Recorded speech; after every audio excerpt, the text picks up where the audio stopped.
2월 5일 쉼 끊을 에세이 시작하겠습니다. 하나님의 말씀 이사야서 40장 28절에서 31절 봉독하겠습니다. 너는 알지 못하였느냐? 너는 듣지 못하였느냐? 주님은 영원하신 하나님이시다. 땅끝까지 창조하신 분이시다. 그는 피곤을 느끼지 않으시며 지칠 줄을 모르시며 그 지혜가 무궁하신 분이시다. 피곤한 사람에게 힘을 주시며 기운을 잃은 사람에게 기력을 주시는 분이시다. 비록 젊은이들이 피곤하여 지치고 장정들이 맥없이 비틀거려도 오직 주님을 소망으로 삼는 사람은 새 힘을 얻으리니 독수리가 날개를 치며 솟아오르듯 올라갈 것이요 뛰어도 지치지 않으며 걸어도 피곤하지 않을 것이다. 아멘. 지치지 않으며 라고 하는 제목으로 에세이 전하도록 하겠습니다. 제가 얼마 전 어떤 구인 광고를 우연히 보게 되었습니다. 그래서 근무 조건을 보니까 월요일에서 토요일 12시에서 24시까지 주 6일 12시간 일을 하더라고요. 주 6일 12시간이면 72시간인가요? 네, 엄청나죠. 순간 머리가 어지러웠습니다. 이렇게 일하고 사람이 어떻게 살아갈 수 있을까? 몸의 고됨뿐만 아니라 그 사람의 정신이나 마음은 또 얼마나 피곤할까 싶었습니다.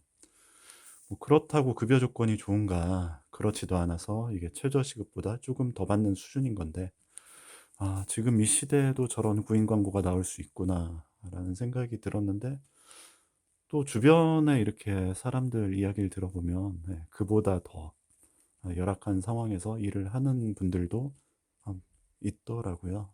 참 힘든 세상입니다. 저는 현대 사회를 가장 잘 표현하는 말이 피로 사회라고 생각합니다. 한병철 교수의 책 제목이기도 하죠. 종종 제가 설교에 많이 또 언급을 하기도 합니다. 이 한병철 교수가 말하는 피로 사회의 어떤 철학적 이런 개념을 잘 알지 못하더라도 이 단어 피로 사회라고 하는 이 단어 그 자체가 맞아. 지금 이 시대를 살아가는 게 참 피로한 일이야. 피곤한 일이야. 라고 우리 몸으로 느끼죠. 그런 시대가 되었습니다. 이 시대는 분명 이전 시대보다 먹고 살만한 시대, 풍요로운 시대인 건 맞는데 삶의 여유를 누리고 즐기기보다 사람들이 이전보다 더 아득바득 살아가는 것 같습니다. 워라밸, 일과 생활, 라이프가 균형을 이뤄야 된다 많이 말을 하고 그래서 누리고 즐기자 이런 것들도 많이 나오지만 우리가 누리고 즐기는 것마저도 보면 참 경쟁적이에요. 그 여유로운 삶에 대해서 워라밸이 있는 삶에 대해서 그래서 방송이나 예능에서 이런 걸 많이 또 방영하지 않습니까? 그래서 캠핑카, 차박, 또 이런 어떤 텐트만 가지고 떠나는 여행 등을 방송을 하는데 정작 미디어가 보여주는 그런 어떤 워라밸적인 삶을 살려면 캠핑용 차를 사야 되죠. 또 캠핑용품 또 얼마나 복잡하고 많습니까? 이것저것 사야 되고 돈이 들고 에너지가 들지요. 그냥 가볍게 여행 가방 하나 들고 계획도 없이 무작정 떠나는 여행이라면 복잡할 게 없을 텐데 미디어가 제시하는 여행은 그런 게 아니죠. 최고의 식당에 가야 되고 그곳에 또 제일 좋은 명소에 가야 되고 또 가장 멋진 장면을 찍는 것도 이렇게 포즈를 취하고 어느 구도에서 어디를 향해서 이렇게 매뉴얼들이 많은데 참 피곤합니다. 철학자 들레즈는 이 시대를 피로 사회 정도가 아니라 소진 사회라고 말합니다. 피로라고 하는 개념은 사실 지금 좀 피곤하니까 잠깐 쉬고 일어나면 다시 회복할 여력이 있는 상태이겠지요. 그런데 소진이라고 하는 것은 다 타버리고 재만 남은 상태, 번아웃 상태지요. 쉰다고 해서 다시 회복될 여력이 없는 다 고갈된 상태입니다. 그래서 철학자 김진영 교수는 이 들레즈를 이야기를 하면서 "이 사회는 피로보다 소진에 가까운 사회 아니냐."라고 이야기를 하는데 저도 참 공감이 됩니다.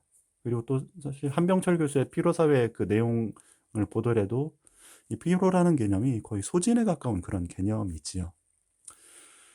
피로, 소진 이것은 우리 삶에 전방위적으로 포진되어 있습니다.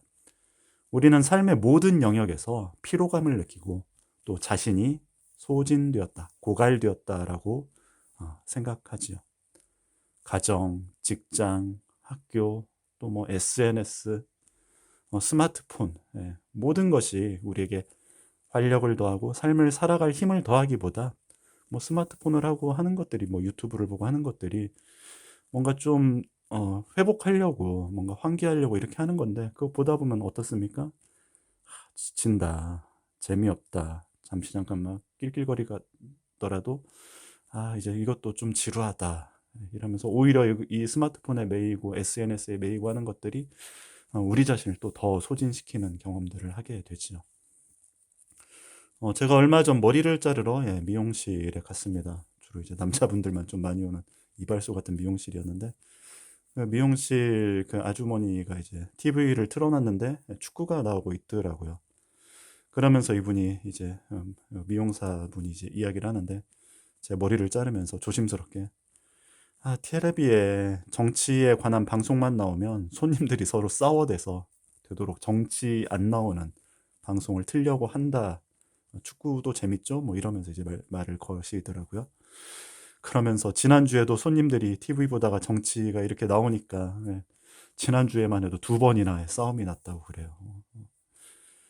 그 이야기를 하니까 또 이제 다른 한쪽에서 이렇게 염색하고 계시던 손님이 정치 이야기 볼 것 하나도 없어요. 머리만 아파요. 이렇게 또 맞장구를 쳐주시더라고요.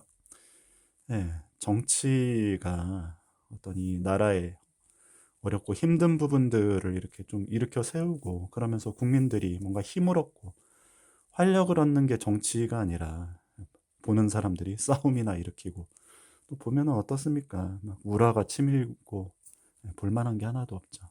정신병 걸릴 것 같아요. 보면 정치를 보면 정치가 참 피곤합니다. 피로, 소진의 상태에 대해서 한병철 교수는 이것을 우울증과 연결지어서 이야기를 하죠. 그러면서 우울이라고 하는 것이 우리는 우울증 그러면 이제 개인의 이슈, 개인의 문제로 이렇게 보지 않습니까? 그런데 한병철 교수가 보는 것은 우울이라고 하는 것은 시대적 질병이다. 사회적 질병이다. 번아웃 증후군, 소진 증후군 이것이 바로 우울이다라고 보지요. 그래서인지 요즘 사람들을 보면 닳고 달아있다라는 느낌을 받습니다. 이것이 나이 든 사람뿐만 아니라 젊은 사람들조차도 달아있구나, 마모되어 있구나, 마음의 어떤 부분들이 갉아먹혀 있어서 원활하게 굴러가지 못하고 삐그덕거린다라는 느낌을 받죠. 제가 이사야서 본문을 읽었는데 이 이사야서의 이야기는 피로한, 소진된 이 시대에 우리에게 참 필요한 말씀이다 생각이 듭니다. 이사야서 40장에서 말하는 주님은 어떤 분이십니까? 40장 29절을 다시 한번 읽어보겠습니다. 피곤한 사람에게 힘을 주시며 기운을 잃은 사람에게 기력을 주시는 분이시다. 주님은 어떤 분이십니까? 주님은 피곤한 사람에게 힘을 주시며 기운을 잃은 사람에게 기력을 주시는 분이십니다. 주님은 어떤 분이십니까? 슬퍼하는 이들에게 위로가 되시고 의지가 꺾인 이에게 용기가 되어주시는 분이십니다. 지치고 상한 이들을 격려하시고 치유하시는 분이 주님이시지요. 이사야서 40장 이것을 이제 제2 이사야라고 하는데 이것이 쓰여진 시대가 이제 바벨론 포로기 이후의 어떤 상황들이지요. 우리가 느끼는 시대적 절망이 참 큽니다. 그것은 어느 한 개인의 문제가 아니라 이 시대 자체가 우울증이지요. 시대의 구조 자체가 우울한 시대지 않습니까? 그런데 그런 어떤 시대적 우울과 우리가 어떻게 싸울 수 있겠습니까? 암담한 현실이죠. 모두가 우울한 사회에 과연 돌파구가 어디에 있겠습니까? 그런데 동일한 시대의 절망 속에서 포로기 이후니까 바벨론 포로된 상황에 어, 고향에서 멀리 떠나서 외국에서 타국에서 이방인으로서 살아가는 이 뿌리가 잘린 것 같은 그 이스라엘 백성들을 향해서 이사야는 하나님은 피곤한 사람에게 힘을 주시고 기운을 잃은 사람에게 기력을 주시는 분이라고 말하고 있죠. 우리와 비슷한 어떤 시대적 절망 속에서 이사야는 이렇게 외치고 있는 것입니다. 우리는 성서에서 낙심과 절망의 골짜기에서 주님으로 말미암아 새 힘을 얻고 일어서는 그런 아주 많은 고백들과 성서 안에서 이렇게 조우하게 되지 않습니까? 제가 가장 좋아하는 구절이 시편 18편에 있는 한 구절입니다. 시편 18편이 이제 다윗의 시편이지 않습니까? 그래서 사무엘 하에도 이제 같은 구절이 나오는데, 나의 힘이 되신 주여, 내가 주님을 사랑합니다. 이 고백이 나오죠. 보면 우리가 잘 아는 찬양이기도 하고, 이 시편 18편의 표제를 보면 다윗이 그 모든 적들을 물리쳤을 때, 특별히 이제 사무엘의 어떤 배경에서 보면 사울을 드디어 사울을 물리쳤을 때 이제 쓴 시라고 이렇게 나오죠. 시편 18편 29절을 보면 참으로 주님께서 나와 함께 계셔서 도와주시면 나는 날쌔게 내달려서 적군도 뒤쫓을 수 있으며 높은 성벽이라도 뛰어넘을 수 있습니다. 라고 고백을 하지요. 주님이 나와 함께 계셔서 나를 도와주시면 적군을 능히 뒤쫓고 또 높은 성벽이라도 뛰어넘을 수 있다라고 다윗이 고백을 합니다. 벽을 뛰어넘는 것, 여러분 벽이란 무엇입니까? 벽이란 한계지요. 벽이란 절망이고 벽은 또 통곡이지요.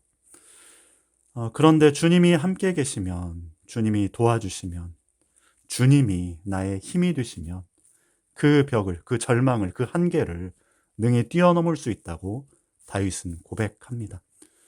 그래서 시편 18편을 이렇게 읽다 보면 마음에 힘을 얻으면서 특별히 저는 이제 이 구절을 이렇게 묵상하다 보면 떠오르는 시가 또 한 편 있습니다. 유명한 시인데요. 도종환 시인의 담쟁이라고 하는 시이죠. 유명하지 않습니까? 제가 한번 낭송을 하겠습니다. 저것은 벽, 어쩔 수 없는 벽이라고 우리가 느낄 때, 그때 담쟁이는 말없이 그 벽을 오른다. 물 한 방울 없고 씨앗 한 돌 살아남을 수 없는 저것은 절망의 벽이라고 말할 때 담쟁이는 서두르지 않고 앞으로 나아간다. 한 뼘이라도 꼭 여럿이 함께 손을 잡고 올라간다. 푸르게 절망을 다 덮을 때까지 바로 그 절망을 놓지 않는다. 저것은 넘을 수 없는 벽이라고 고개를 떨구고 있을 때 담쟁이 잎 하나는 담쟁이 잎 수천 개를 이끌고 결국 그 벽을 넘는다. 왠지 아멘을 해야 될 것 같은. 주님이 우리의 힘이 되신다는 것은 담쟁이 한 잎과 같지 않을까를 생각해 봅니다. 이 시에 나오는 그 한 잎의 담쟁이. 우리와 같이 되셔서 우리와 함께 거하러 오신 예수님이 이 한 잎의 담쟁이를 보면 생각이 나요. 예수님은 우리의 절망과 낙심을 몸소 겪으시면서도 그분도 한계의 벽을 마주하시면서도 우리에게 두려워 말라고, 용기를 잃지 말라고, 그리고 내가 너와 함께 하겠다고 말씀하시죠. 그분이 예수님이시죠. 바로 이 예수님이 하나님이 우리에게 힘과 기력을 주시는 분이다라는 것을 가장 강력하게, 분명하게 보여주시는 하나님의 계시이지 않습니까? 예수님을 통해서 우리는 하나님의 사랑을 알게 됩니다. 그리고 그것이 우리에게 힘이요, 능력이며 소망입니다. 험난한 시대 속에서 장정도, 용사도, 영웅도 이 시대의 우울 속에 무너져 내립니다. 이사야도 고백하지 않습니까? 청년이라도 비틀거리고 넘어지는데, 그러나 우리에게 힘 주시고 우리에게 기력을 주시고 무엇보다 우리를 사랑하시는 하나님의 그 사랑이 무너져 내리는 우리의 마음을 지키고 또 우리에게 활력을 주시고 우리로 하여금 걷도록, 뛰도록, 그리고 날아오르도록 할 것입니다.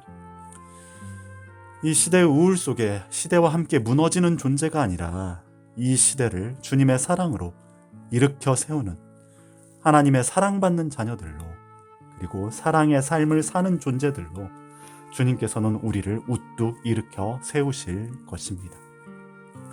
그러니 사랑하는 여러분, 주님을 믿고 주님을 의지하고 주님 사랑에 언제든 여러분 자신을 내어 맡기십시오. 그럴 때 주님께서 여러분들을 위로하시고 힘을 주시고 새롭게 하시며 당신의 그 사랑의 품으로 끌어 안으실 것입니다. 주님이 우리의 희망이 되실 것입니다. 네, 마침 기도 드리겠습니다. 사랑의 주님, 이 시대를 살아가는 우리의 영혼은 심히 피로하며 소진되어 한없이 가볍기만 한 존재가 되었습니다. 주님, 저희를 불쌍히 여기소서. 피곤하고 지친 영혼에 새 힘을 주시고 삶을 살아갈 힘과 용기를 주시며 무엇보다 사랑의 능력을 주셔서 이 험한 세상에서 사랑의 사람이 되게 하소서. 아멘.